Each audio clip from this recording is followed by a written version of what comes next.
All right, it's birthday time in the 4 states. Let's see who's celebrating this 14th day of April. It's Friday. Looks like Emily Bloom is turning 7 years old, and she lives in Frontenac, Kansas. Happy birthday, Emmy. Emmy, happy birthday. Ava Dent is celebrating out in St. Paul. Ava is 14 this year.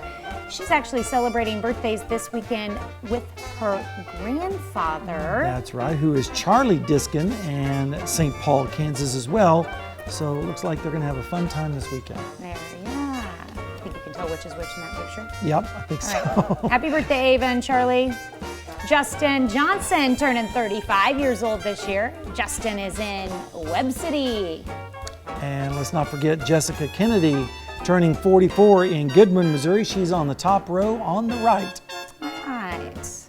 And Laura Earl, turning 45 years old this year in Jasper. A great picture there, Yeah, Laura. there is a great picture.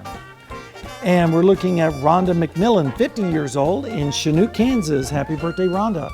All right. I'd like to do some traveling like that. See, Caroline Ball celebrating birthday number 80 this year. There she is with the big Easter bunny in Joplin. And Catherine Butler, turning 90 today in St. Paul, Kansas, an amazing mother of 8 children, 13 grandchildren, and 15 great-grandchildren. That's a big clan. All right, she should have a big party. She should. 90, that's awesome. All right, if you have a birthday or an anniversary, you can send them to us at this email, birthdays@komnewsnow.com. Make sure you get them in early so we can get them on for the next day. And you can be a part of the KOM Birthday Club by going to our website and signing up. You can get special deals from local businesses, so be sure to go to komnewsnow.com and sign up for the KOM Birthday Club, and be sure to do it today.